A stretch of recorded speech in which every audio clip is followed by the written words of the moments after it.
That seat is for real family. Get out. My father didn't ask nicely. He physically shoved my 9-year-old niece, Zoe, knocking her chair sideways just to make room for another stack of designer boxes for my sister. Zoe stumbled back, shivering in her coat, because he refused to turn on the heat. He looked down at her like she was dirt on his floor, not a child. He didn't care that she was freezing or scared. He just wanted her gone so his golden child could have more space for her presence. Zoe was clutching the battered leather case to her chest like a life preserver. It held her grandfather's antique violin, the only thing he had left her before he passed away last year. It wasn't valuable to anyone else, the wood was scratched, the varnish worn, but to Zoe, it was magic. She had been practicing Silent Night for weeks, hoping to play it for the family. Thomas noticed the case. His eyes narrowed, not with curiosity, but with annoyance. To him, the old, scuffed box was just clutter ruining his perfect holiday aesthetic. "Get that trash out of here," he snapped. "We need room for the wrapping paper." He didn't wait for her to move. He reached down and yanked the case from her small grip. Zoe let out a sharp, terrified gasp, her hands grasping at empty air. "No, please," I shouted, scrambling up from the floor. "Dad, don't." He didn't even look at me. With a casual flick of his wrist, he tossed the case onto the smoldering logs in the fireplace. For a second, time seemed to stop. The leather hit the embers with a dull thud. Then the heat ate through the dry, old wood of the case. I lunged forward. My hand was inches from the grate, desperate to drag it out before the flames reached the instrument inside. But Thomas stepped in front of me. He was a big man, and he used his weight to block my path, shoving me back with a hard shoulder check. "Sit down, Grace," he barked. "Stop being dramatic. It's firewood." He stood there, guarding the fireplace like a sentry, a smug grin plastered on his face. He thought he was teaching me a lesson about hierarchy. He thought he was just burning some old wood. He was wrong. Violins aren't just wood. They are coated in layers of varnish, lacquer, and chemical sealants. The strings are synthetic. The chin rest is plastic. When the flames licked up the sides of the instrument, it didn't just burn. It melted. A thick, oily black plume erupted from the fireplace. It didn't smell like a cozy winter fire. It smelled like burning tires and poison. The acrid stench hit us instantly, a chemical punch to the throat that made my eyes water and my lungs seize. "What is that?" Jessica coughed, waving her hand in front of her face as the black cloud rolled over her pile of gifts. The smoke alarm on the ceiling screamed to life, a piercing, rhythmic shriek that shattered the last pretense of a holiday gathering. The room filled with a toxic haze so dense I could barely see the Christmas tree lights. Thomas stumbled back, coughing, his eyes red and streaming. "Open a window," he yelled, sounding more angry than afraid. "You're ruining the dinner." He was blaming the violin. He was blaming the smoke. He was blaming me. I looked at him through the black fog. He was covering his mouth with a napkin, worried about his lungs, worried about his furniture smelling like smoke. He didn't care that he had just incinerated the only piece of love his father had left behind. Something inside me snapped. It wasn't a loud break. It was quiet, like a wire being cut in the dark. The fear I had carried for 32 years, the fear of his anger, his disapproval, his voice evaporated. The heat of the fire had burned it out of me. I didn't try to save the violin anymore. It was gone. I grabbed Zoe's hand. She was coughing, tears streaming down her face, terror wide in her eyes. I pulled her low, ducking under the worst of the smoke, and moved toward the front door. "Where are you going?" Thomas shouted over the alarm, his voice rough with smoke. "You stay here and help clean this up." I didn't answer. I didn't look back. I opened the heavy front door and stepped out into the biting winter air. The silence of the snow was deafening after the chaos inside. Behind me, the smoke alarm wailed on, a siren song for a dying family. I walked to my car, buckled Zoe in, and started the engine. My hands were steady on the wheel. I wasn't crying. I was calculating. Thomas thought he had won because he held the ground. He didn't realize that by burning that bridge, he had just lit the fuse on his own destruction.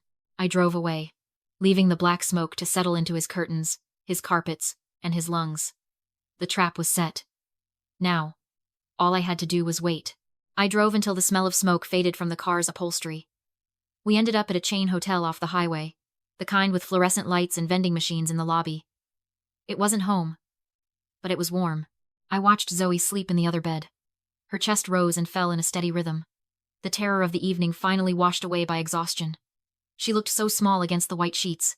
My father thought I was weak.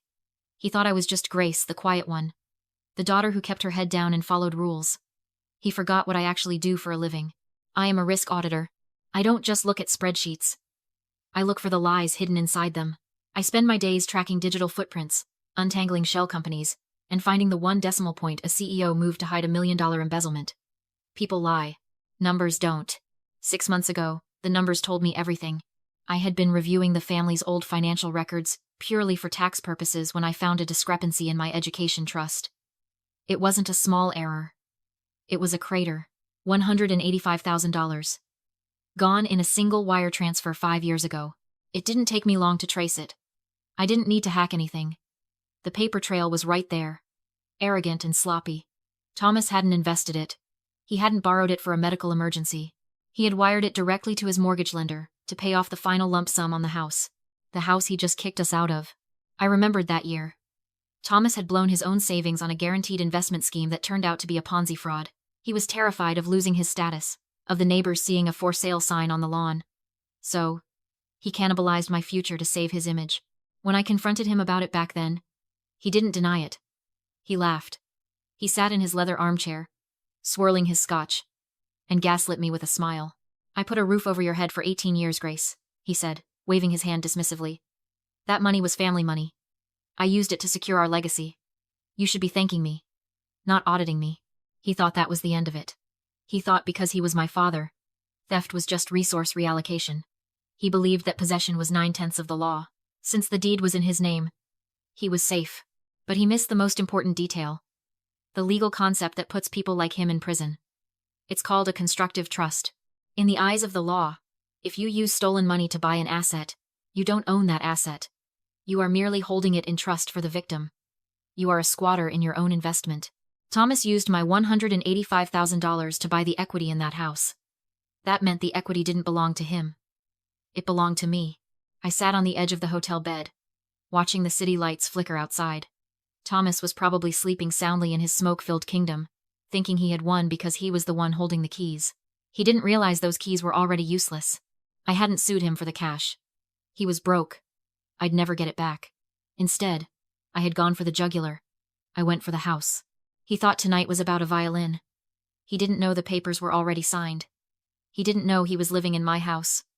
On my time. Waiting for my eviction notice. I pulled the duvet up over Zoe's shoulders. Thomas wanted a war over territory? Fine. I was about to show him that he was fighting on land he didn't even own. I knew exactly what people would ask. Why wait? If I found the theft 6 months ago, why let him humiliate us for another half a year? Why let him throw that violin into the fire? The answer is simple. I know Thomas. If I had confronted him the day I found the missing money, he would have exploded. He would have played the victim, rallied the family, and drained his remaining bank accounts to hire a lawyer he couldn't afford just to spite me. He would have dragged the lawsuit out for years, bleeding us both dry, and in the end, the house would have been sold to pay the legal fees. I would have won a moral victory and $0. I didn't want an apology. I wanted the asset. To get the house, I needed a default judgment. I needed him to fail to respond to the lawsuit entirely. And to make a narcissist ignore a lawsuit. You don't threaten him. You feed his ego until he chokes on it. I filed the civil suit for the stolen trust funds, and the petition for a constructive trust quietly. I didn't send a sheriff to bang on his door. That would have woken him up. Instead, I hired a private process server, who specialized in subtle delivery. It was a Tuesday in July. I parked down the street, watching through binoculars like a sniper waiting for the shot. The process server pulled up in a generic delivery van, holding a massive, gold-wrapped gift basket. A VIP Christmas in July hamper, loaded with premium scotch, Swiss chocolates, and gourmet crackers. Thomas opened the door. He didn't look suspicious. He looked delighted. He saw the gold ribbon and assumed the world was finally recognizing his greatness. Signature required for the VIP package, sir, the server said, holding out a digital tablet. Thomas didn't read the screen. He scribbled his name with a flourish, grabbed the basket, and slammed the door. That signature was the lock snapping shut. Legally, he had just accepted service of the court summons tucked underneath the box of crackers. I watched him through the living room window. He tore into the basket, cracked open the scotch, and laughed. When he found the thick manila envelope at the bottom, he didn't even open it. He saw the legal letterhead, scoffed, and tossed it straight into the recycling bin. To him, it was just junk mail. Noise. Something beneath his notice. That was the moment I won. There is a concept in audit strategy called the rope. When you catch an executive embezzling, you don't stop them immediately. You step back.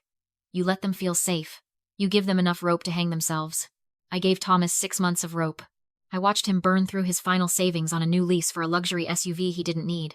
I watched him throw a lavish anniversary party for himself, catering it with money that should have gone to a defense attorney. Every dollar he spent on his image was a dollar he couldn't use to fight me. Silence is a weapon. By saying nothing, I let him believe he was winning. I let him believe I was just the stupid, compliant daughter who didn't know how to read a bank statement. His arrogance was my greatest asset. He was so busy playing the king of his castle that he never noticed the deadline for his legal response ticking down to 0. 30 days ago, the clock ran out. The judge granted a default judgment. The title of the house was transferred to my name, to satisfy the debt.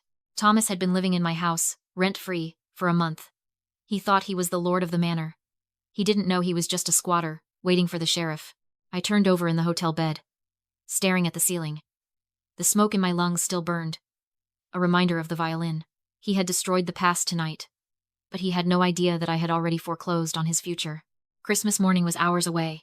I closed my eyes and slept like a baby. The war was already over. He just didn't know he was dead yet. Christmas morning broke gray and heavy through the hotel curtains.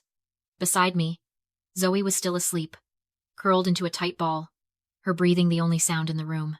I sat up and checked my phone. It was 7 in the morning, and the screen was already lit up with 12 missed calls. All from Thomas. He wasn't calling to apologize. He wasn't calling to ask if his granddaughter had recovered from the smoke inhalation or the trauma of watching her heirloom burn. He was calling because he wanted something. I swiped to answer, putting the phone on speaker but keeping the volume low so I wouldn't wake Zoe. Finally, Thomas's voice cracked through the speaker, not with relief, but with irritation. Do you have any idea how much professional smoke remediation costs on a holiday? The soot is everywhere, Grace. It's on the Persian rug. It's on the drapes. The smell is absolutely atrocious. I stared at the wall, feeling a strange sense of detachment. He was talking about dry cleaning bills while I was thinking about the fact that he had legally ceased to be the owner of that house 30 days ago. You're paying for this, he continued, his voice rising. I expect a transfer by noon. And tell your niece she needs to learn to be more careful with her toys. Clumsy. Just like you were. He called the violin a toy. He called the arson he committed an accident caused by a child. Are you listening to me? He snapped. I hear you, I said. My voice was steady, flat. I hear everything you're saying. Good. Don't bother coming back until you have the money. We're trying to salvage Christmas for Jessica, and your drama has already done enough damage. He hung up. The line went dead. He thought he had just issued an ultimatum. He thought he was the gatekeeper, deciding who was allowed inside the castle. He had no idea the castle had been sold out from under him while he was busy admiring his reflection. A second later, a text came through. Jessica, you ruined everything last night. The message read. Now the house smells like burnt plastic. You owe Dad an apology. The arrogance was almost impressive. They were demanding money from the woman who owned the deed. I looked at Zoe half asleep, rubbing her eyes, and typed one reply. I'll see you at 10 o'clock. Thomas would think I was coming to beg. He was wrong. At 5 to 10, I pulled into the driveway and blocked his SUV. A sheriff's cruiser waited at the curb. Sheriff Miller leaned against the hood, court order in hand. Thomas burst out in his robe, coffee mug raised. Finally. Do you have the transfer? He saw the sheriff and froze. This is a writ of possession, Miller said calmly. You're trespassing. The owner has requested removal. Thomas laughed. This is my house. No, Miller replied. It belongs to Miss Grace. I recovered it, I added. You bought it with money you stole from me. He stared, stunned. I'm your father, and I'm your landlord. His knees buckled. You have 15 minutes, Miller said. Inside, drawers slammed. Jessica stuffed handbags into a suitcase. Thomas grabbed electronics and ignored the photos. At 14 minutes they stumbled out. Time was up. I'm your father, he shouted. Where am I supposed to go? I don't know, I said evenly. And I don't care. Jessica's Uber arrived. She threw her bags inside and drove off, leaving him alone with his boxes. People would call this cruel. They didn't smell the smoke. They didn't watch a child freeze in the corner of a room. This wasn't revenge. It was surgery. I opened the windows. Cold air rushed in, sweeping away the burn. I would sell the house. Take my money back. Build Zoe something safe. She stared at the ashes. It's gone. I know, I said softly. We'll get a better one. I checked my bank balance restored, settled, finished, and closed the laptop. Merry Christmas, Zoe. She smiled. The smoke was gone. For the first time in years, the silence felt like peace.